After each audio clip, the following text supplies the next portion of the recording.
네, 저희 3월 11일 금요일 믿음교구 소망교구 건찰 모임을 시작하겠습니다. 우리 함께 찬송가 327장 함께 찬양하겠습니다. 죄송한데 이게 음소거를 다 해주시면 좋을 것 같아요. 저희가 소리가 영향을 받아가지고 음소거를 해놓고 이제 부르도록 하겠습니다. 잠시만요.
네, 아멘.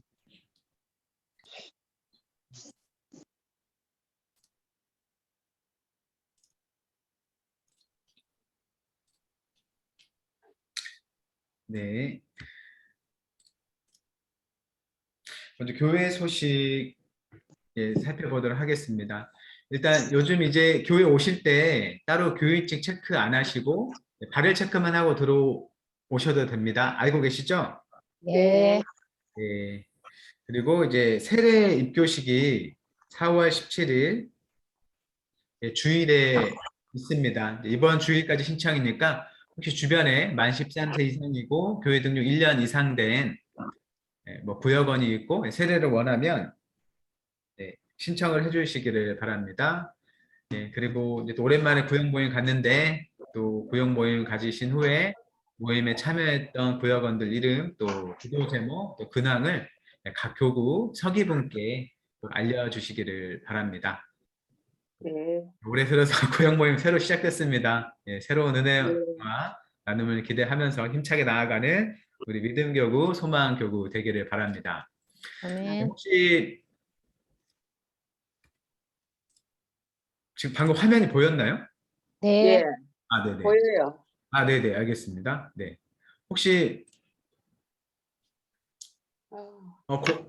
교회 행정에 관해서 혹시 궁금하신 점이 있을까요? 없으세요? 네. 아니, 요즘 그 담임 목사님 청빙에 관해서 궁금하신 분들이 계신 것 같아서 그러면 이제 이번 주일에 광고하니까요. 예, 그거 들으시면 될 것 같습니다. 됐다. 네. 네, 오늘 말씀 함께 보도록 하겠습니다. 오늘 함께 살펴볼 말씀은요. 구약성 레위기 8장 22절부터 36절까지의 말씀, 사명은 거룩하다라는 제목으로 함께 말씀 살펴보겠습니다.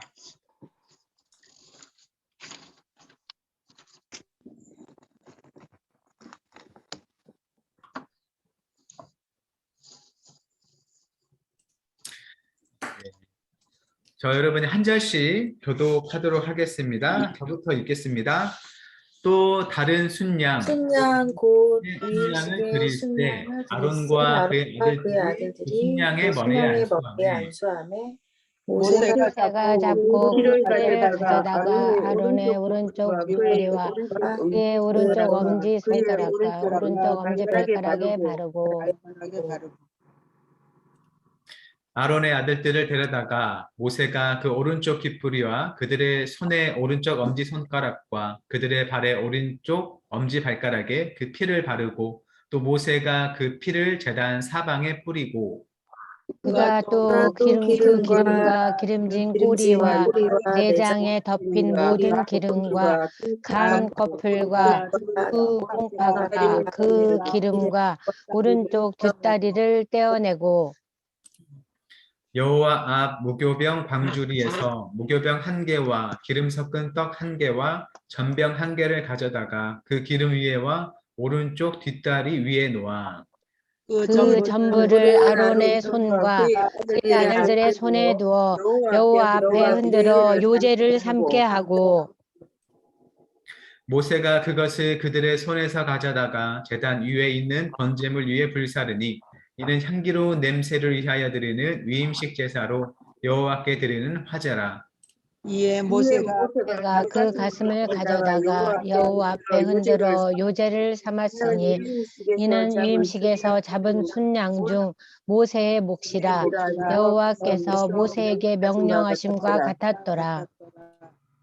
모세가 관유와 제단 위에 피를 가져다가 아론과 그의 옷과 그의 아들들과 그의 아들들의 옷에 뿌려서 아론과 그의 옷과 그의 아들들과 그의 아들들의 옷을 거룩하게 하고 모세가 아론과 그의 아들들에게 이르되 내가 아론과 그의 아들들은 먹으라 하였은즉 너희는 회막문에서 그 고기를 삶아 위임식 광주리 안에 떡과 아울러 그곳에서 먹고 고기와 떡의 나머지는 부차를 찌며 위임식은 이래 동안 행하나니 위임식이 끝나는 날까지 이래 동안은 회막문에 나가지 말라. 어머, 끝까지 오늘 많이 행한 것은 여호와께서 너희를 위하여 속죄하게 하시려고 명령하신 것이니 너희는 너희는 칠주야를 회막문에 머물면서 여호와께서 지키라고 하신 것을 지키라. 그리하면 사망을 면하리라. 내가 이같이 명령을 받았느니라. 아론과 그의 아들들이 여호와께서 모세를 통하여 명령하신 모든 일을 준행하니라. 아멘. 네. 네, 함께 읽은 본문은 이제 아론과 그의 아들들에게 이제 제사장직을 맡기는 이제 위임식의 장면이었습니다. 어떻게 보시면서 조금 이해가 되셨나요? 네, 좀 낯설죠? 네, 어떤 모습인지 사실 좀 잘 그려지지 않은 그런 이야기입니다. 네, 우리는 예수님을 믿는 사람들은 모두가 왕 같은 제사장이다라는 베드로전서의 말씀을 잘 아실 거예요. 우리가 구약 성경에는 제사장이 있어서 이스라엘 백성들을 위해서 하나님을 향해 제사를 드리는 다른 사람이 있었지만 이제는 우리가 그런 제사장의 도움 없이도 진짜 대제사장이신 예수님을 통해서 하나님께 나아갈 수 있다. 그래서 우리가 하나님께 나아갈 수 있는 그런 제사장이다라는 이야기를 많이 들어보셨을 거예요. 우리가 그렇게 과거에는 몇몇 특정 선택된 사람들만 갖고 있던 그 직분을 가진 존재라는 것을 말해주고 있습니다. 그래서 제사장 위임식 우리가 살펴본 본문은요. 우리 그리스도인들이 어떤 사람인지 알려주는 매우 중요한 의식이다라고 얘기를 합니다. 구약의 제사장들은 지금은 없기 때문에 우리랑 상관없다가 아니라 구약에서 제사장으로 일했던 사람들의 직분이 이제 믿는 우리들에게 주어졌다. 우리도 그와 같은 책임감을 가지고 하나님 앞에 세상 앞에 살아야 된다라는 걸 우리에게 생각하게 하는 것입니다. 그래서 제사장 위임식의 절차를 보면서 하나님이 우리에게 위임하신 거룩한 소명을 깨닫고 그리고 거룩하고 성결한 제사장으로서 소임을 다할 수 있는 우리 믿는 자들이 되기를 바랍니다. 예, 주어진 질문들 함께 살펴보겠습니다. 모세는 하나님이 명령하신 대로 제사장의 위임식을 거행하는데요. 23절과 24절을 볼 때 모세가 위임식의 순양을 잡아서 그 피로 아론과 그 아들들에게 한 일이 무엇이라고 묘사하고 있나요? 오른쪽 깃불과 엄지, 오른쪽 엄지 발가락, 엄지 손가락. 네, 그렇죠. 순양의 피를 발랐어요. 그렇죠. 발랐어요. 모세가 아론과 그의 아들들의 오른쪽 깃불, 또 오른쪽 엄지 손가락, 오른쪽 발가락에 손가락. 피를 발라주었죠. 예. 아론에게 먼저 해주고 그 다음에 아들들에게 했습니다. 이게 어떤 의미가 있을까요? 머리부터 발끝까지 숨겨 움직이는 건 모두 거룩하게 네. 구별해야 한다는 뜻.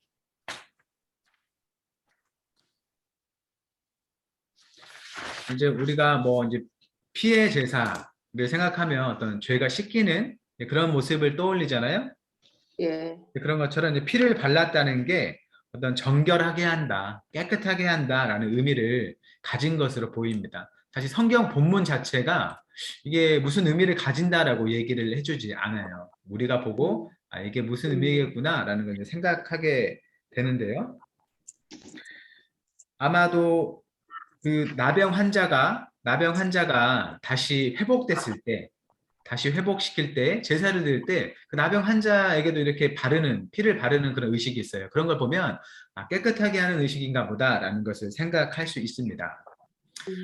이제 설명을 보면요. 제물의 피를 바르는 부위는 머리의 끝자락인 오른깃불, 또 몸 상체 끝부분인 오른손 엄지, 하체의 끝부분인 오른발 엄지였다라고 얘기를 하죠. 그래서 이 끝부분에 바른 걸 통해서 그 몸의 전체를 대신한다라는 의미를 갖고 있겠습니다. 그래서 세 군데의 희생제물의 피를 바름으로써 온몸을 깨끗하게 한다, 성결하게 한다라는 의미를 가질 수 있겠고요.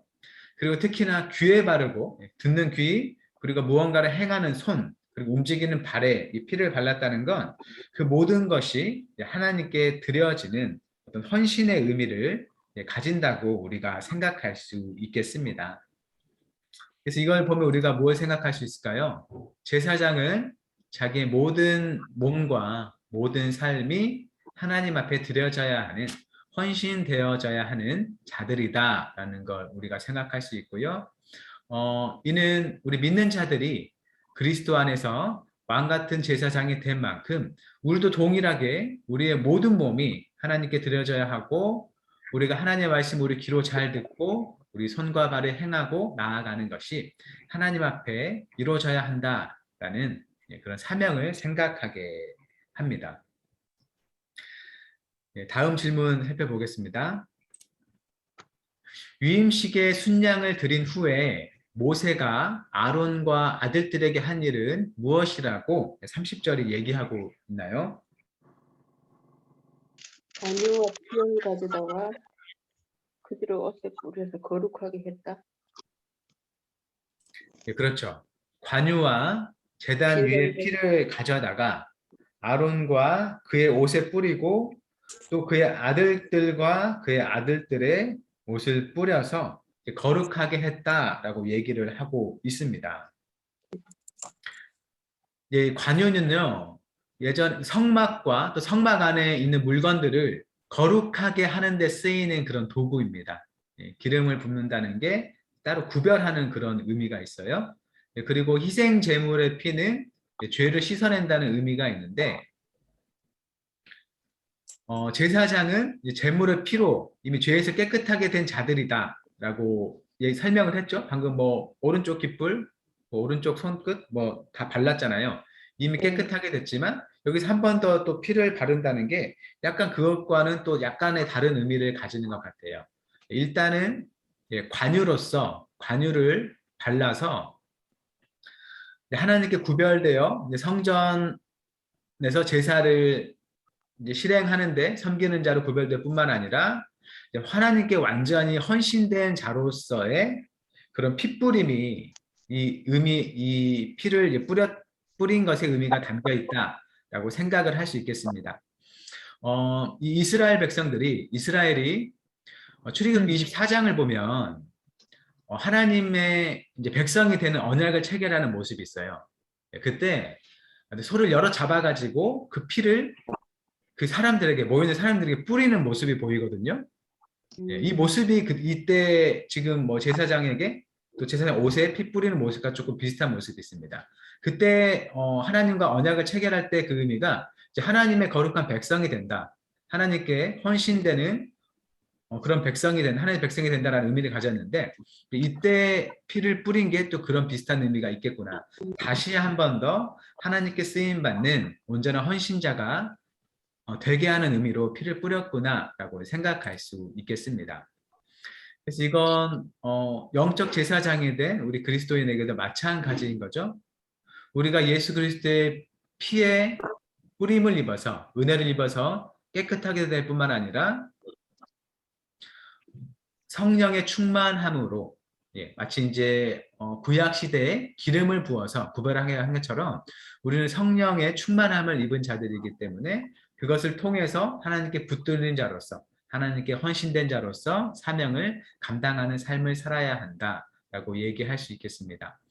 우리가 이제 그 기름 부음을 성령의 어떤 기름 부음으로 묘사하는 것처럼 피와 기름의 그 은유적인 그런 모습이 예수 그리스도의 피와 성령으로 표현됐다는 걸 우리가 생각할 수 있겠습니다.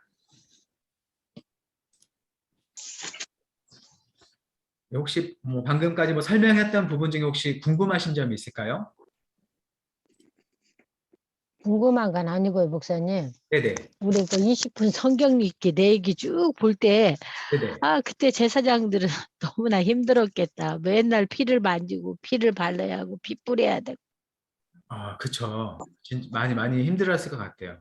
옷에다 제사장들도 힘들고. 뿌리면 더러워지지 않나요? 네네. 제사장 구약 시대 제사장들. 피를 옷에다 뿌리면 더러워진다고요? 옷이 제사장 옷이 너무 더러워질 것 같아요.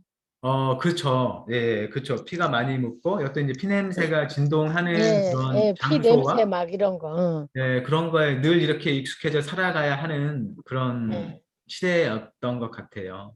제사장뿐만 아니라 이제 제사를 드린 사람들 이제 자기가 이제 손수 잡아야 하는 제사가 있고 그런 걸 보면 참 자기가 이제 자기 죄 때문에 이렇게 동물이 희생된다는 것을 통해서 괴로워하는 모습, 아파하는 모습을 보고 자기의 죄가 어떠한 것인지를 좀 더 절실하게 또 감각적으로 느낄 수 있는 그런 시대였을 것 같아요.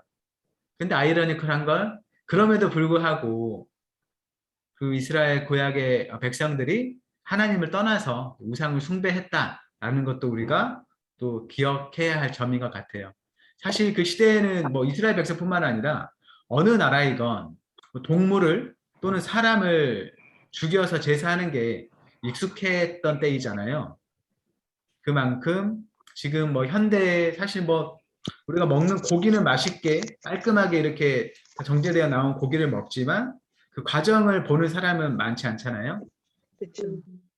그리고 우리는 그런 시대에 익숙했지만 실제 동물을 잡는 그런 시대, 전쟁도 막 이제 칼 같은 그런 이제 원시적인 도구로 행하고 그런 거에 익숙해진 사람들은 또 그 나름대로의 그 과정이 또 익숙해져서 마음에 또 와닿는 게 또 묻어질 수 있겠구나 또 생각하게 하는 것 같습니다.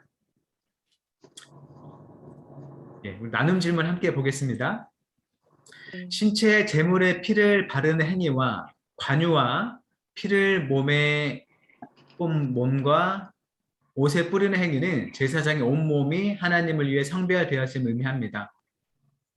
그리스도의 피로 구속받은 우리는 어떻게 해야 우리의 귀, 손, 발, 눈, 입을 거룩하게 사용할 수 있을까요?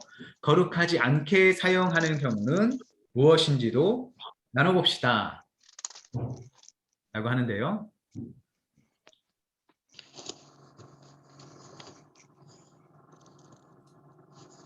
네, 한번 나눠볼까요?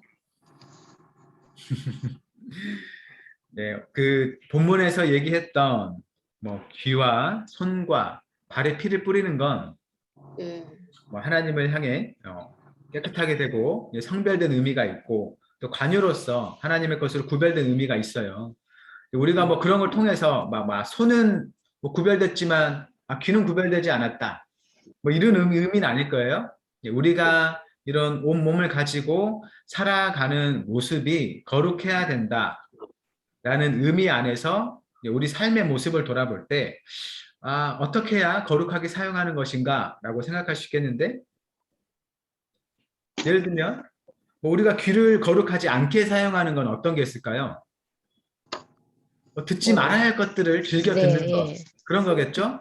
그렇죠. 네. 나는 누군가 욕하는 게 너무 즐거워. 나 그 소리 들을 거야. 막 그런 거 막 들으러 다니고 이상한 좀 뭐 음악도 뭐 다 같이 뭐 사실 음악도 뭐 좋고 나쁜 게 사실 있는 것 같아요. 그렇죠. 있죠. 그렇죠? 예, 예. 네. 어떤 형식도 사실 좀 중요하다고 사실 생각을 해요. 막 너무 막 쿵쾅쿵쾅하고 과격한 음악은 사실 찬송에는 어울리지 않다고 생각하는데 그런 것처럼 뭔가 우리 마음에 굉장히 어떤 폭력적인 마음을 충동케 하는 그런 음악을 막 자꾸 들으면 우리 마음도 그렇게 변해 가잖아요.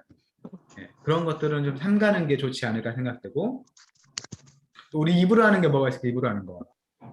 말을. 입으로 뭐 나쁜 얘기 하는 거죠. 그죠? 나쁜 얘기가 험담하고 네. 욕을 하고 뭐 그런 것도 있겠고 뭔가 우리가 이제 또 먹는 것도 생각할 수 있을 것 같아요. 그치. 구약에서 정결하지 않은 거. 피를 먹지 말라라고 했는데 물론 그렇다고 해서 우리가 뭐 선지 해장국을 먹으면 그게 뭐 죄다 라고 말하기는 좀 이제 좀 지금 시대는 또 어려울 것 같아요. 예. 그렇지만 그렇다고 해서 뭔가 되게 잔인한 방법으로 동물들을 이렇게 희생시켜서 먹는 음식들을 삼가는 게 하나님께서 또 바라시는 모습이 아닐까도 생각하고 되고요.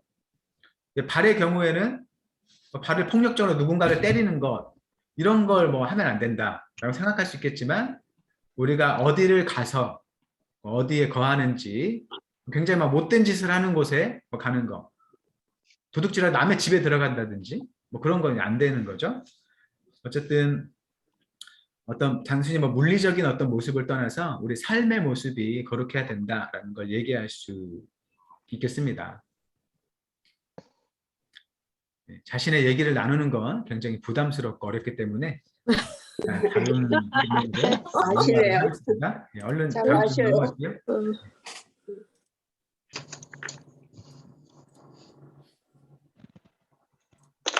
예, 제사장 위임식은 7일간 계속됐다고 나오는데요. 31절을 볼 때 아론과 그의 아들들은 위임식 순양의 고기와 위임식 광주리 안의 떡을 어떻게 해야 했나요?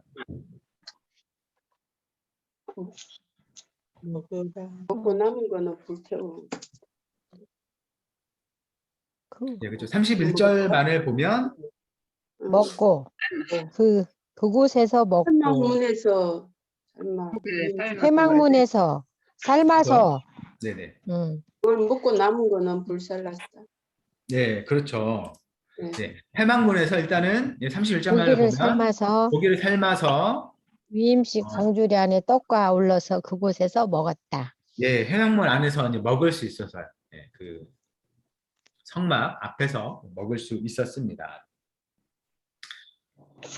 설명 보겠습니다. 구약 시대의 식사는 화목과 온전한 교제의 상징이었다라고 얘기를 하죠. 식사는 뭐 이때 뭐 구약 시대뿐만 아니라 요즘도 그렇죠? 안 네. 그런가요? 맞아요. 맞죠? 네, 그렇죠? 맞아요. 네, 좀 화목한 또 교제로서 이렇게 식사 대접하고 하잖아요. 네. 뭔가 불편한 사람이랑 식사하기 좀 힘들잖아요. 네. 네, 그런 것처럼 식사가 참 그냥 단순히 배고프니까 먹는 차원을 넘어서 또 관계의 측면이 있습니다. 식사는 분명. 그래서 구약 시대도 마찬가지로 또 화목과 교제의 상징이었고요. 그래서 이 위임식에 화목 제사를 드린 후에 제사장들이 다 함께 식사를 하는데 또 제사장들만 먹는 게 아니고 하나님의 거룩한 회막 그 앞에서 먹는 만큼 아이들이 하나님 앞에서 죄를 용서받고 화목해 된 그 평화를 누리는 식사를 하는 겁니다. 하나님과의 화목해 된 그것을 평화롭게 누리면서 이들도 함께 식사를 나누는 거고요. 우리도 이제 마찬가지 면이 있죠.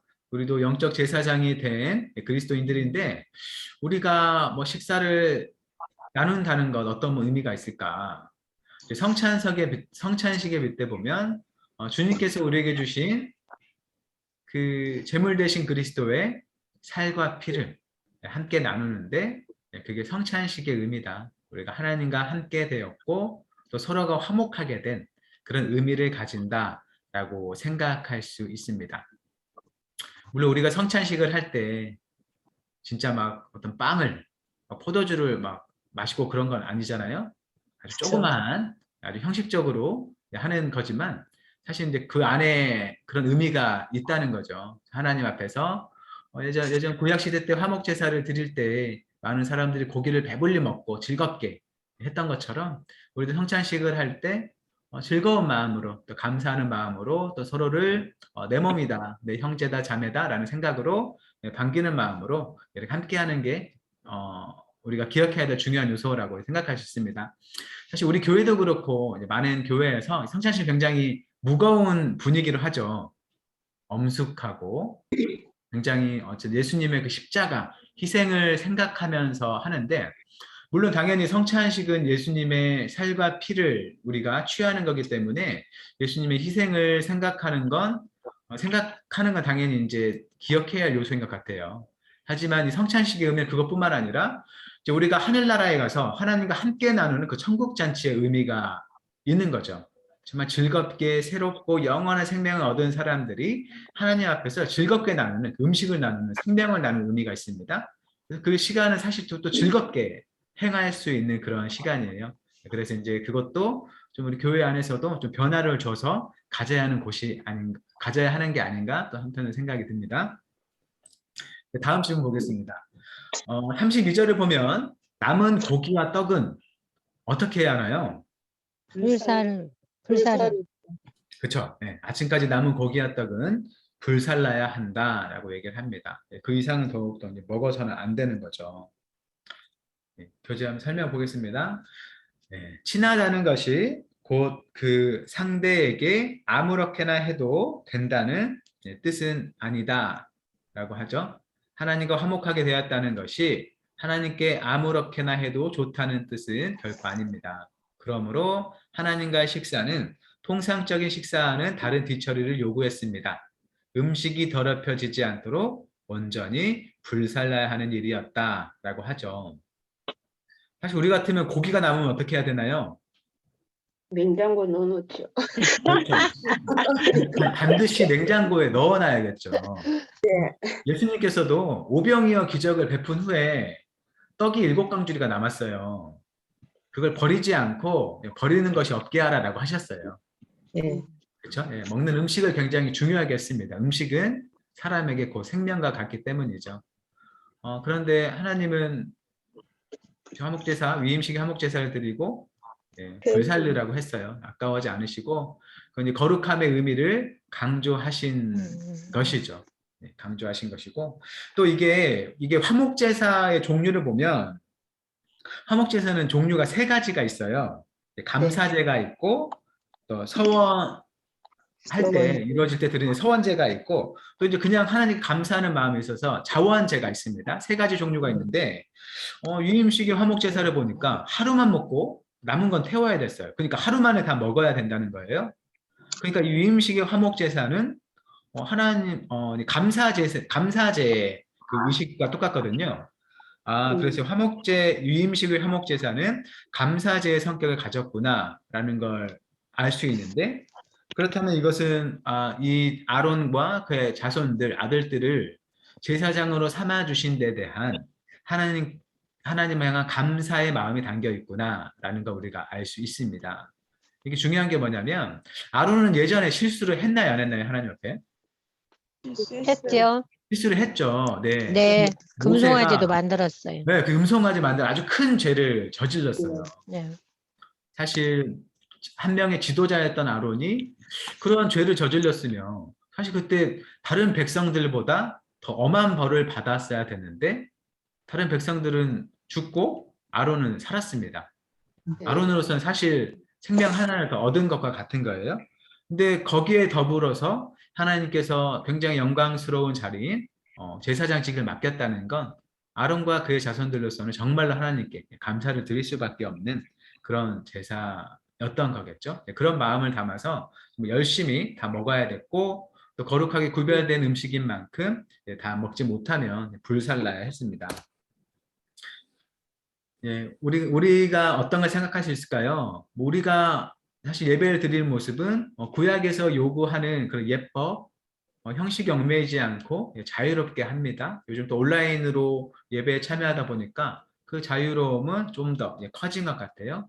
하지만 우리가 하나님 앞에 드리는 제사라는 것, 예배라는 걸 생각하면 정말 하나님을 향한 존중의 마음에서 우리가 갖춰야 할 최소한의 형식, 절제된 태도가 필요할 것 같습니다.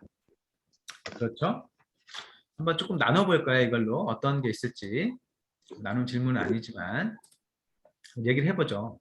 우리가 한번 이제 교회당에 나와서 예배를 하시는 분도 있지만 많은 분들이 이제 코로나에 또 그런 위험 때문에 댁에서 예배를 드리는 부분이 있는데 그래도 온라인으로 예배를 하면 이 정도는 지켜줬으면 좋겠다라는 부분이 있죠. 어떤 게 있을까요? 시간 엄수.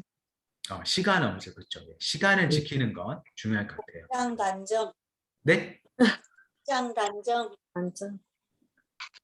복장을 단정히 하고. 복장 단정. 복장 단정이 중요하죠. 복장 단정도 중요하고 시간도 좀 지키고. 딴 일은 하면 안 돼요. 그렇죠. 다른 일 설거지 하면서 뭐 영상을 본다든지 그런 건 좀 일에 집중. 들어가지 않겠죠? 또 뭐가 있을까요?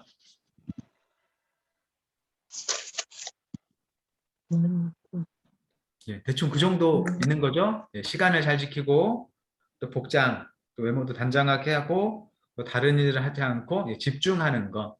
그것만 정말 갖추면 사실 뭐 본당에 사는 것과 다를 바가 없을 것 같아요.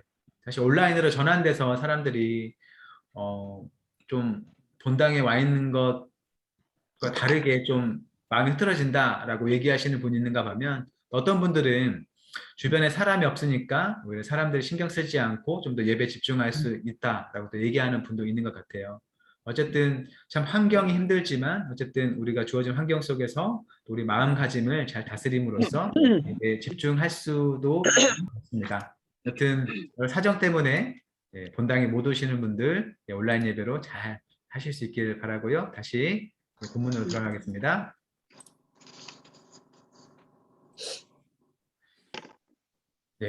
유임식이 진행되는 동안, 되는 7일 동안 아론과 그의 아들들이 금해야 하는 것은 무엇입니까? 33절부터 35절까지죠. 무엇을 금해야 되나요? 회망문 안에만 있어야 돼요. 그렇죠. 7일 동안 회망문 밖으로 나가면 안 된다라고 합니다. 되게 무섭죠? 35절 중간에 뭐라고 하시나요? 사망을 면하리라. 지키지. 그래, 사망을 면하리라. 굉장히 무서운 말입니다. 이거 뭐 장난친다고 발에 발 내딛는 순간 죽을 수도 있는 그런 굉장히 무서운 거죠. 하나님께서 굉장히 엄중하게 해망만은 있을 것을 얘기를 하고 계십니다.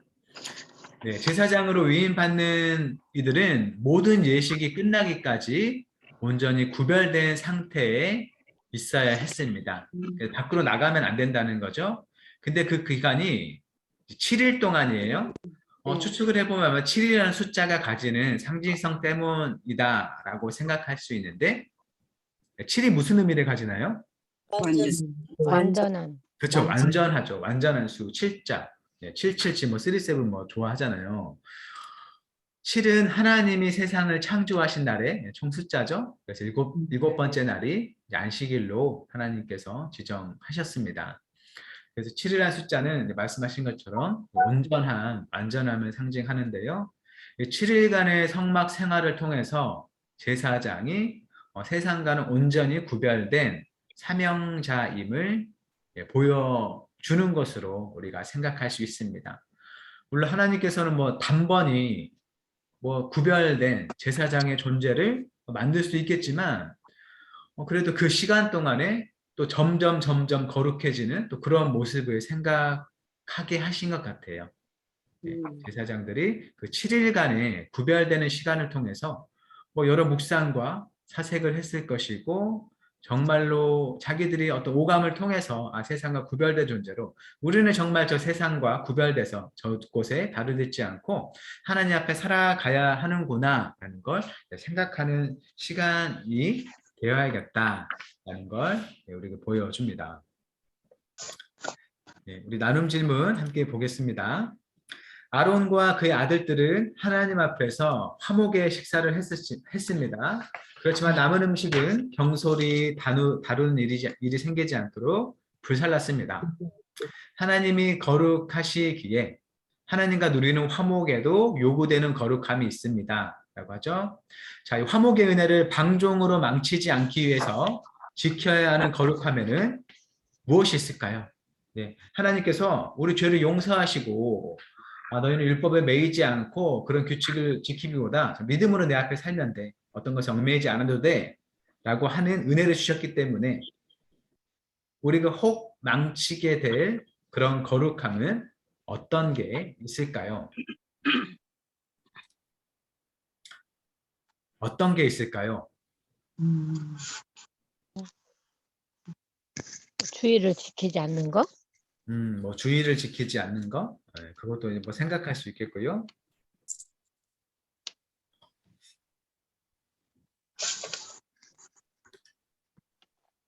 혹시 어려운 부분이 있지 않아요? 이런 거룩, 뭐가 옳고 그르냐, 이게 하나님 앞에 뭐가 맞느냐라는 부분을 여러분이 실생활에 생각해 보면 좀 발견하실 수 있을 것 같아요. 자유가 아니라 방종으로 나아가는 것. 순종. 순종의 부분에서 많이 네. 있을 것 같은데. 그렇죠. 이제 아까 이제 예배 뭐 어떻게 해야 되냐라고 할 때 뭐 복장 같은 옷차림 같은 것도 좀 중요할 것 같아요. 사실 뭐 옷차림 어디까지가 맞다. 예를 들면 뭐 반바지가 몇 센치는 가능하고 몇 센치는 되지 않는다. 뭐 이걸 뭐 우리가 딱 잘라서는 하기 어려울 것 같아요. 하지만 어떤 좀 사람들이 좀 공통적으로 좀 동의하거나 동의하지 않는 부분이 어느 선이 있을 것 같은데 그 부분도 이제 굉장히 우리가 좀 고민해 봐야 될 부분일 것 같고요. 뭐 국가별로, 문화별로 복장에 대한 그런 시각이 다른 것에 대해서도 생각해 봐야 될 것 같고 우리가 뭐 시간을 사용함에 있어서도 그럴 것 같아요. 뭐 자기가 하는 일의 특성상 뭐 밤낮이 바뀌는 뭐 그런 건 어쩔 수 없겠지만 과도하게 밤에 누릴 수 있는 어떤 걸 좋아해서 그 시간을 약간 탐닉하는 식으로 사용하는 것 그게 과연 하나님께서 우리에게 주신 시간을 사용하는 자유인가? 라고 생각해 보면 방종일 수 있는 거죠. 그렇죠? 우리가 자유라는 이름으로 행하는 어떤 것들이 사실은 방종일 수 있다. 그 방종은 일반 시민의 눈으로 볼 때 방종일 수도 있겠지만 믿음을 가진 사람으로서 하나님 앞에 살아가는 모습에 있어서도 방종일 수 있다라는 걸 사실 좀 고민해 봐야 되는 문제죠. 그렇죠? 뭐 술과 담배 문제는 너무나 뭐 결론이 나지 않는 그런 논쟁의 주제일 것 같아요. 술을 마셔도 되느냐, 마시면 안 되느냐. 뭐 이거 생각하면 사실 끝이 없죠. 성경 어떤 부분을 보면 술을 마셔도 되고 어떤 부분을 보면 또 마시지 않는 게 낫겠구나 라는 생각되는 부분이 있어요. 근데 이 부분이 이제 어떤 사람들에게는 자유로서 술을 마실 수도 있겠지만 또 어떤 사람에게는 방종으로서 금해야 되는 부분일 수도 있겠고요. 담배도 마찬가지이고요. 네. 여튼 우리는 어떤 걸 규칙으로 딱 정해놓고 그것을 지켜야 하는 삶으로 부름받은 자들이 아니라 정말 하나님 앞에서 어떤 삶이 옳은지를 계속해서 고민하고 또 기도하면서 하나님의 바라시는 바를 따라서 살아가야 될 자라는 걸 우리가 기억했으면 좋겠습니다. 어떤 걸 정해놓고 이렇게 지키려고 하는 것 자체는 사실 남을 정죄하고 또 자신을 정죄하는 그런 길이 될 수 있어요. 예. 물론 어느 선은 필요하겠지만 하지만 우리는 사실 필요한 건 피곤하지만 너무 힘들지만 그럼에도 어떤 모습과 어떤 행동과 규칙들에 대해서 계속해서 생각하고 더 나은 길을 찾아가는 게 필요한 것 같습니다. 그렇게 살아갈 수 있기를 바라고요. 우리가요. 다음 또 나눈 질문 보겠습니다. 제사장은 7일간 정해진 음식을 먹고 정해진 장소에 머무는 절제의 예식을 통해 하나님 앞에서 철저히 자신을 구별했습니다. 거룩하기 위해서는 절제된 삶의 모습이 있어야 합니다. 좀 더 절제하는 삶을 살기 위해 내가 노력해야 하는 부분은 무엇입니까? 자, 한번 얘기를 해보죠. 예, 좀 절제를 위해서 내가 노력해야 되는 부분 무엇이 있었나요? 네, 공개할 수 있을 정도만. 그게 이게 참 어려운 것 같아요, 목사님. 봐봐요. 네. 이제 가족들이 모였어. 근데 네네. 이제 우리가 이 하도 치는 거 안 되잖아요. 고스톱 치고 이런 거 뭐 돈 따먹게 하는 거 안 되잖아요. 근데 뭐 또 모르겠습니다. 치매를 막는다. 그러고 나서 네. 어머니하고 같이 치워주는 사람도 있더라고요. 야, 뭐 이제 내기하고 이런 건 아니니까. 근데 네네네. 이제 이런 것을 과연 정말 해야 되나? 우리 생각으로는 하도 치고 이런 거 별로 좋은 거 아니잖아요. 그러니까 모여서. 근데 이제 또 어른들 뭐 우리 어머니 같은 경우에는 10원짜리 하면 치매 걸리지 않는다고 막 하시더라고요. 네네네. 거기다가 또 하지 말라고 이렇게 얘기할 수도 없는 거고 좀 그런 거는 약간 네. 그래요. 애매한 일단 그 고스톱 화투에 대한 일단 시각이 이건 안 좋다라고 보시는 거잖아요. 그렇죠. 네. 다른 분들은 어떠세요? 그거는 옛날에 거기에 빠져서 자산을 탕진하고 그랬기 때문에 그랬고요. 이거는 그냥 그야말로 카드잖아. 코리안 카드. 어머니가 그래도 거기에 돈 있어. 10원짜리라도 하여튼 100원짜리 갖고 싸우셔도 할머니가 원하면 해드려야지. 포도야 그것도. 네, 이제 두 가지 시각이 나왔어요. 이제 화투는 안 된다. 네, 화투 괜찮다. 놀이다. 네. 근데 돈이 걸리면 어떠냐? 10원은 괜찮다. 그것이 1,000원은 안 된다. 네, 적은 돈은 괜찮아요. 네. 아니 그거 그래요. 뽑아서 하면 안 되지만 10원이든 뭐 100원이든 그렇지만 그거는 어머니가 그거를 즐기면서 또 치매도 또 그게 치료가 된다고 하니까 놀이로 그냥 그거 효도잖아요. 맞아요. 그렇게 그림을 좋아한다면서요. 예. 근데 고사님 그게 그렇게 해놓고 꼭 싸워 뒤에서 흉 보고 그게 이제 은혜가 안 되는 거지. 이런 그리면 되잖아. 네. 그래서 일단 이 화투에 대해서도 뭐 화투 자체가 뭐 나쁘진 않을 수 있을 것 같아요. 그치? 하나의 놀이잖아요. 그렇죠? 근데 이 놀이를 어떻게 하느냐가 이제 중요하겠죠. 그래서 화투는 무조건 안 된다라고 규정 짓기보다는 화투를 어떻게 사용할까라는 게 필요할 것 같아요. 왜냐면 옛날에 뭐 예전에 저 어렸을 때 어떤 신문 기사 보니까 설날 때 윷놀이를 하는데 집문서를 가지고 하는 그런 기사가 있어요. 윷놀이 하면 안 되는 거잖아요. 나쁜 거. 근데 그거랑 비슷할 것 같아요. 그러니까 뭐, 네, 그런 거. 네, 뭐 축구든 뭐 농구든 뭐 복싱이든 무엇이든 일단 도박의 성격으로 하게 되면 굉장히 나쁜 짓이고, 하지만 그냥 단순히 이제 재미로 한다라는 거는 허용되지만 어쨌든 상대방과 이렇게 누가 이기느냐 승부를 가리는 거기 때문에 그걸로 인한 뭔가 이렇게 뭐 혼란이 나면 안 돼. 뒤에 얘기도 하고 그런 것도 있겠는데요. 사실 어떻게 그거를 활용하느냐가 정말 관건일 것 같고, 맞아. 네, 우려하시는 것처럼 그걸 하는 게 오히려 좋지 않은 그런 후유증을 남긴다, 결과를 남긴다고 하면 이제 안 하는 게 맞을 것 같아요. 근데 네. 기본적으로 어떤 놀이 자체가 뭐 선하다, 악하다라고는 얘기할 수 없고 그냥 중립적인 걸로 볼 수 있을 것 같아요. 그렇죠? 예. 목사님, 지금 우리가 계속 이렇게 우리의 행위를 어떻게 하느냐에 기준을 두지 말고 이 지금 나병 환자가 이 네네. 규례를 통해서 어린 양의 속죄 그 규례를 통해서 이 환자가 정결하게 되는 거잖아요. 네네네. 그렇기 때문에 우리는 지금 신약에 사는 우리는 네네. 예수님께서 네네. 우리 그 나병 환자 같은 우리를 네네. 십자가에 달리셔서 단번에 네. 우리를 속죄의 제물로 예수님께서 네. 바쳐짐으로 우리가 깨끗해졌다는 것을 강조하며 네네. 그 구약의 그 이스라엘의 율법 시대로 돌아가는 것이 아니라 네네. 우리는 지금 네. 예수님께서 네네. 우리에게 십자가에 달리셔서 깨끗게 해주시고 3일 만에 부활하셔서 네네. 우리에게 부활의 소망을 주시고 승리하신 네네. 그 예수님을 강조되고 예수님께서 장차 우리에게 어떻게 행하실 것인지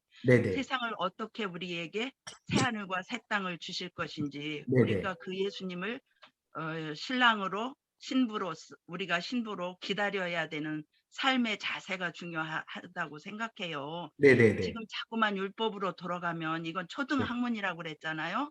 네. 그래서 자꾸 이걸 따지기 시작하면은 네네. 유치해지고 네네. 그래서 우리는 그 예수님의 십자가에서 한 역할과 네네. 예수님께서 부활하심으로 우리를 샬롬으로 평화를 주셨잖아요. 평화를 네네. 주셨잖아요. 네네. 그거를 성경에서 강조하고 네네. 해야지 네. 자꾸만 이걸 따지면 네. 자꾸 옛날에 우리 유교에서 제사 지내는 그 동쪽으로 뭐를 놔라 이런 식으로 네네. 자꾸만 하면 한이 없고 네네. 우리는 그 예수님의 역할을 네. 강조해야 될 것 같아요. 아, 네네. 그래서 예수님이 이제 어떠한 분이신가? 네네. 그러니까 예수님이 이제 하나님의 네네. 아들이시고 네네. 우리에게 네네. 죄 사함을 주신 어린 양이잖아요. 네. 여기서 네네네. 어린 양의 피 이걸 네네. 강조해야 될 것 같아요. 네. 그러니까 저 지금 얘기하는 건요. 그 어린 양의 피로 죄 사함 받고 구속함 받은 우리가 살아가는 삶에서 어떻게 하는지를 실제 우리의 삶의 현장에서 지금 이렇게 돌아보는 거예요.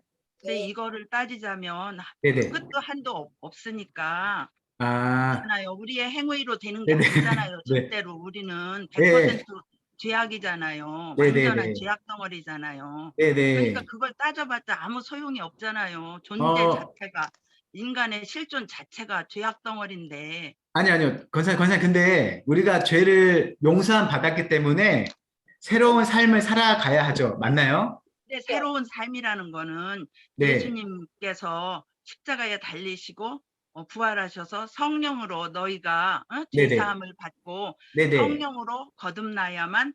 그 성령의 열매를 맺는 것뿐이지 네. 그 예수님을 믿음으로 우리가 막 강제로 어떻게 하려고 한다고 해서 되는 게 네. 아니라 네. 성령께서 우리에게 네. 네. 내주하심으로 네. 성령께서 하시는 일에 우리가 순종하고 네네. 사는 것으로 강조해야지 그렇게 네네. 우리가 막 강제로 하면은 자꾸 그 윤리로 들어가서 어떻게 보면은 좀 네. 이중적인 생활을 본심은 감추고 이렇게 네네. 하게 되기 때문에 네.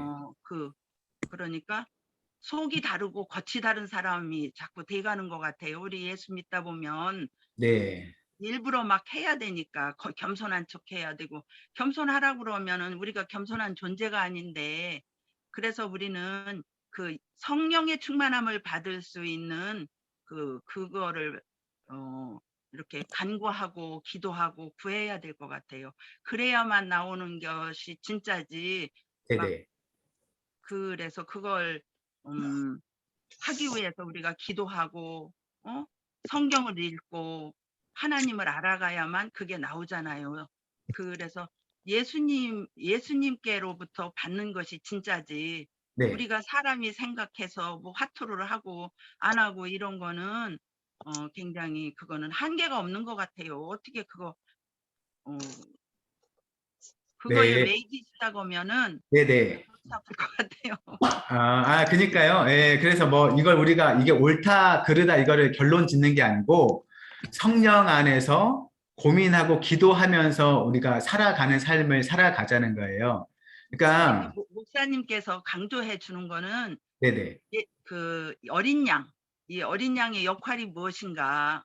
그래서 아, 우리가 예수를 믿어야 되고 네. 어린 양의 역할. 왜냐하면 그 피로 우리가 네. 네네.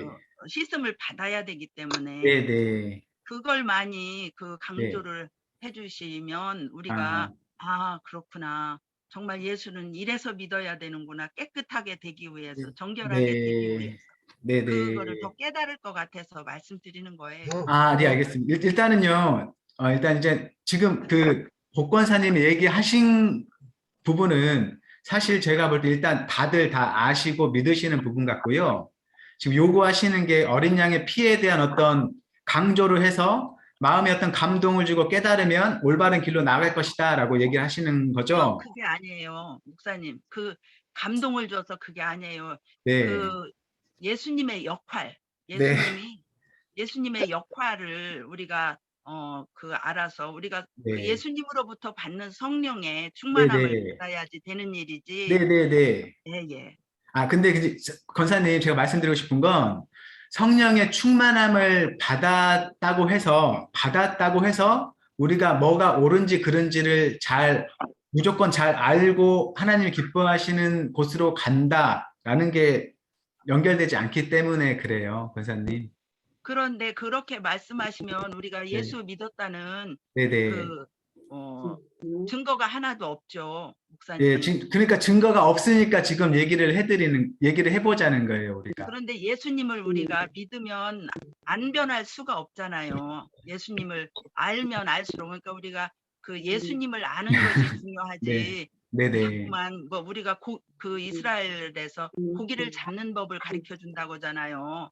고기를 주는 것이 아니라 그렇듯이 그 우리가 어떻게 하면 성령의 충만함을 받을까? 어떻게 하면 그게 고민해야 되지.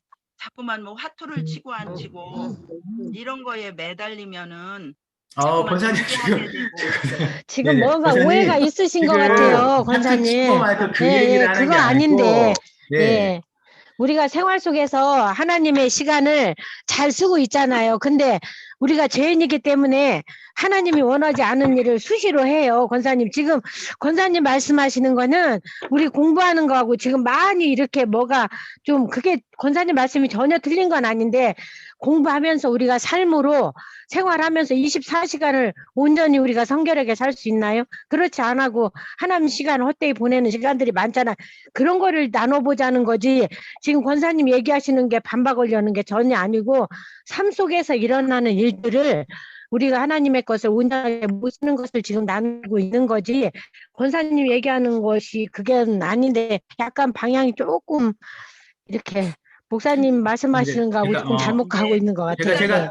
아니 저는 제가 우리 질문을, 생각은 맞아요. 근데 네, 목사님께서 우리한테 가르쳐 줘야 될 것 같다는 그걸 얘기한 네, 거예요. 제가 어린 양의 역할을. 질문을 바꿔서 얘기해 드릴게요. 자, 우리는 예수님을 통해서 죄 사함을 받고 새롭게 거듭난 사람들입니다. 맞습니까? 네. 네. 네. 그러면 우리는 성령의 충만함을 입어서 새롭게 하나님께서 기뻐하실 모습으로 살아가야 돼요. 그렇죠? 네. 그런데 그렇게 살아야 하는데 우리가 자꾸 넘어지고 절제되지 않는 부분은 무엇이 있나요? 우리가 성령 하나님 의지에서 고쳐나가야 할 삶의 부분은 무엇이 있을까요? 어, 예, 예, 저는 이 질문이죠. 네, 네. 저는 어, 그 하나님이 세상을 창조했다는 그 태초에 하나님이 천지를 창조하시니라 이렇게 성경에서 말씀하시는데도 네. 그거를 정말 믿음으로 받아들이지 못하고 이 과학이나 이 세상에서 이야기하는 그렇게 자꾸 그 세상적으로 그렇게 생각하려고 하는 그런 경향이 있는 거에 대해서 회개하게 되거든요. 네. 그래서 이 자꾸 세속사로 살아가려고 하는 거예요. 후속사로 살아가려고 하는 게 아니라. 그래서 네. 이런 거를 왜 안 되는 거에 대해서 굉장히 회개하고 고민하고 그러거든요. 그래서 그 목사님들이 좀 그런 거를 좀 분명하게 가르쳐 주면 좋겠다 싶더라고요. 네, 알겠습니다. 예. 혹시 뭐 다른 분들 어떤 거 있을까요? 절제되지 않는 부분들. 음식 같은 게 있을 수 있어요. 음식 같은 거. 필요 이상으로 먹는다든지 네, 그런 부분들도 있겠고요. 또 우리가 하나님 앞에 살려고 하지만 되지 않는 많은 부분들이 있는데 네, 그 부분들이 하나님을 의지해서 절제되고 하나님께서 기뻐하신 모습으로 나아가는 우리 삶이 됐으면 좋겠습니다. 혹시 오늘 나눴던 부분 중에 혹시 좀 궁금하신 부분이 있을까요?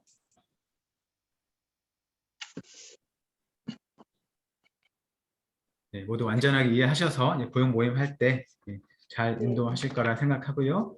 네, 우리 마지막으로 이제 함께 기도하고 마쳤으면 좋겠습니다. 네, 함께 나눈 말씀으로 먼저 기억하면 좋겠는데요. 하나는 우리 삶에서 정말 거룩함과 성결함으로 우리를 영적 제사장으로 불러주신 하나님께 감사하고 우리에게 맡겨주신 그 사명을 잘 감당할 수 있게 하나님과 세상을 잇는 그리스도인의 삶을 우리가 살아갈 수 있게 해주시오라고 기도했으면 좋겠고 또 우리 공동체가 거룩하게 하나님 안에서 하나 되어서 헌신하는 그런 믿음의 공동체가 될 수 있도록 기도해 주시면 좋겠고 또 이제 대선 마치고 이제 또 새로운 대통령 선출되고 또 나라가 이제 한 방향으로 가야 될 것 같아요. 큰 책임을 맡은 자들이 나라를 잘 이끌어 갈 수 있게 또 저기 강원도 산불 지방에 있는 많은 피해자들이 잘 회복될 수 있게 또 우크라이나 땅에 있는 그 전쟁이 하나님의 평화로서 잘 회복될 수 있게 그 부분들을 위해서 우리 함께 기도했으면 좋겠습니다. 기도하겠습니다. 아버지 하나님, 그 시간 아버지 기도해 주셔서 감사하고 아버지 하나님 저를 왕같은 제사장으로 불러주시고 주님 우리 교회 아버지 하나님 정말 아버지 하나님 주님 친구들 목사님 거룩하십니다. 주님 택하신 분이 오실 수 있도록 아버지 주시고 이 나라 아버지 하나님 아버지 윤석열 대통령이 아버지 감사합니다. 주께서 아버지 하나님 대통령이 하나님을 경외하고 하나님을 두려워하며 무서워하게 하시고 영부인 또한 아버지 김건희 아버지 강령에서 떠나게 하여 주시기 원합니다. 하나님 너희가 아버지 하나님 성령을 구하면 주신다고 말씀하셨다고 하셨습니다. 아버지 하나님 의 열매를 맺고 주님 너의 연약함과 어리석음을 하나님께 고백하며 주님 채워주실 줄 믿습니다. 아버지 하나님 구하는 것은 받은 줄로 믿고 아버지 육신의 정욕과 아버지 하나님 세상의 아버지 이 생의 사랑 아버지 모든 것이 아버지 하나님 정말 연약해서 나타나시 오늘 넘어지시는 다시 주 예수 그리스도의 이름을 믿고 일어납니다. 주님 아버지께서 붙들어 주시고 아버지 하나님 이 나라 이 교회와 아버지 그 우크라이나 땅에 전쟁으로 아버지 하나님 폐허가 된 아버지 것을 불쌍히 여겨주시고 아버지 하나님 우크라이나 국민 그 영혼들을 아버지 하나님 속히 전쟁의 아버지 하나님 전쟁 아버지 조심되시도록 도와주시기 원합니다. 아버지 고열의 피로 하나님 저희를 씻어주시고 오르만져 주시니 감사합니다. 주님 아버지 하나님께서 가까이 갈 수 있도록 오늘도 그 통로를 열어주시고 주님 함께 모든 것을 내려놓고 하나님 은밀한 관계를 맺습니다. 하나님 이 하루도 아버지 믿음을 더하여 주시옵소서. 믿음을 허락하여 주시옵소서. 주님 하나님 믿음이 불쌍히 여기시고 하나님 고기를 여기시고 하나님 아버지 목사님 주님의 나라의 아버지 걸 선포하게 하시고 길을 부어주시고 선교의 아버지 길을 부어주시고 주님의 권위를 씹어주시고 하나님 기뻐하는 종이 되게 하여 주시고 하나님 우리 목사님 아버지 코로나가 아버지 하나님 너무 감사합니다. 하나님 이길 수 있도록 하나님 도와주시고 하나님 아버지 우리를 사랑의 피로 묶어주시고 오직 하나님이 사랑이시고 하나님 알게 하시고 하나님이 그 사랑이시고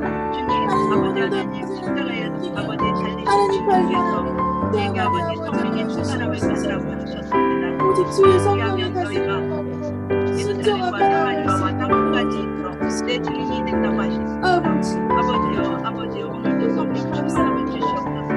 하나님 아버지여 감사합니다. 기름 부어 주시옵소서. 온전하게 하여 주시옵소서. 주님 함께하여 주시옵소서. 예수 그리스도 감사합니다. 네, 제가 기도하겠습니다. 사랑의 하나님, 우리 믿음교구, 소망교구 2022년에 처음 건찰 모임 개강을 하였습니다. 지금까지 지켜주신 하나님 은혜에 감사드리고 또 새롭게 열어주시는 우리 구역 모임을 하나님과 함께 잘 시작할 수 있도록 주님의 은혜와 능력을 부어 주옵소서. 하나님, 우리가 아론과 그의 아들들이 제사장으로 처음 위임받게 된 그 장면을 보며 여러 가지를 배우게 되었습니다. 참으로 제사장들이 하나님의 희생제물의 핏부림과 또 기름을 부음을 받아서 하나님께 온전히 헌신된 세상과 구별된 자들로서 하나님과 이스라엘 백성을 잇는 자들로서 역할을 해야 했던 것처럼 우리가 예수 그리스도를 믿고 하나님의 백성과 자녀가 된 자들로서 그 영적인 제사장의 역할을 잘 감당할 수 있도록 주님 도와주옵소서. 세상을 따라 살지 않게 하시고 세상에 속하지도 않게 하시며 오직 우리가 참으로 창문과 같은 투명한 존재가 되어서 하나님을 세상에 나타내고 예수 그리스도께로 이 모든 세상을 인도하는 그 역할을 잘 감당할 수 있도록 주여 도와주옵소서. 여전히 하나님께 얻은 자유로서 방종하고 절제하지 못하는 모습이 있다면 그 모든 것들 주님 밝혀주셔서 하나님께서 용서해 주시고 그것을 건져주시기를 원하고 그래서 주께서 기뻐하시는 모습으로 하루하루를 살며 주의 사랑과 은혜를 세상 가운데 잘 나타낼 수 있도록 하나님 우리를 통하여 일하여 주옵소서. 하나님, 코로나가 창궐하는 중에 여러 사람이 확진되고 또 힘들어하는 상황 속에 있습니다. 하나님 치유의 은혜를 넓게 많이 베풀어 주셔서 감염된 많은 사람들이 얼른 낫고 더 이상의 감염자가 나오지 않도록 하나님 모든 상황을 일으켜 주시길 원하고 또 이 상황 때문에 경제적으로나 관계적으로 어려움을 겪는 많은 이들이 하나님의 힘과 위로를 받아서 다시 일어설 수 있도록 하나님 은혜를 베풀어 주옵소서. 특별히 우리 한영교회 현재 담임 목사님 청빙 과정 중에 있습니다. 하나님 그 모든 것 중에 역사해 주셔서 하나님께 기뻐하시고 교회를 사랑하고 하나님의 뜻을 이룰 귀한 목사님 우리 가운데 올 수 있도록 하나님 이 모든 절차 가운데 베풀어 주시고 또 이것을 위하여서 함께 한 마음으로 주 앞에 간구하는 우리 모든 성도들 될 수 있도록 주님 인도하여 주옵소서. 하나님 저희 대한민국에 또 새로운 대통령이 이제 선출되었습니다. 앞으로 그가 가는 길에 하나님 복을 내려주셔서 참 주께서 기뻐하신 바를 이 나라 가운데 행할 수 있도록 주여 도와주시고 그 마음 가운데 참으로 주를 두려워하는 마음과 하나님 앞에 행하고자 하는 마음을 부어주셔서 온 국민이 하나님의 손길을 경험할 수 있는 그런 귀한 복된 나라로 삼아 주시기를 원합니다. 참으로 지도자를 위해서 기도하는 온 국민 될 수 있도록 주여 도와주시고 정말 하나님뿐만 아니라 또 국민을 두려워하는 마음으로 선을 행하는 좋은 것들을 많이 행하는 정치자들 될 수 있도록 하나님 은혜를 베풀어 주옵소서. 아멘. 선물로 인해서 많은 이제 생겼습니다. 피해자들 하나님 기억해 주셔서 그들 살 곳과 먹을 것과 입을 것들을 참으로 챙겨 주시기 원하고 그들의 회복을 위해서 기도하며 또 우리가 할 수 있는 것들이 있다면 그것을 행하며 이 나라가 주님 앞에 다시 일어설 수 있는 길을 위해 우리가 한 걸음 더 나아가는 우리 성도들 될 수 있도록 주님께서 도와주옵소서. 여전히 코로나의 땅에 전쟁이 그치지 않고 여전히 대립 중에 있습니다. 그것 가운데 주님의 평화가 임할 수 있게 원하고 참으로 도구로서 사용되는 그 나쁜 사람 모든 일들을 주께서 주관하여 주셔서 하나님의 평화가 하나님의 생명이 그 가운데 임할 수 있도록 주님께서 도와주옵소서. 하나님, 우리가 참으로 주를 믿는 사람으로서 살아가는 삶이 우리 자신만을 위한 삶이 되지 않게 하시고, 하나님께서 부르셔서 세상 가운데 보냄받은 파송받은 자로서의 삶을 살 수 있도록 주님께서 도와주옵소서. 예수 그리스도의 복음을 전하고 사람들에게 주의 생명을 전하는 일을 참으로 믿는 자들에게 맡겨 주었으니, 우리가 언제나 주의 앞에 간구함으로 성령의 충만함을 입어서 하루하루 살아갈 수 있도록 주여 도와주시고, 하나님께 허락하신 말씀과 지혜로서 세상의 잘못된 것들을 분별하며 오직 주님의 뜻을 쫓아 살아가는 우리 될 수 있도록 주여 도와주옵소서. 구역장님과 부구역장님들, 이들의 모든 수고와 헌신을 기억하여 주셔서 그 모든 삶을 주님께서 기쁘게 받아주시고, 하나님께서 구역원들을 향하여 가지신 그 귀한 마음, 사랑의 마음을 동일하게 부어주셔서 그 마음으로 구역원들을 바라보고 그들에게 다가가며 섬기며 그들을 하나님 앞에 온전한 한 사람으로 세워나가는 우리 구역장님들, 부구역장님 될 수 있도록 주님 복을 내려 주옵소서. 새롭게 시작하는 모든 모임 가운데 주님 임재해 주셔서 그 모든 것들 하나님의 은총과 평강으로 인도해 주시길 구하오며 감사드리며 예수님의 이름으로 기도드립니다. 아멘. 네. 수고하셨습니다. 감사합니다. 목사님. 수고하셨어요. 수고하셨습니다. 네, 수고하셨습니다. 목사님 담임 목사님 같아요. 수고하셨습니다. 감사합니다. 주기도문 안 했네.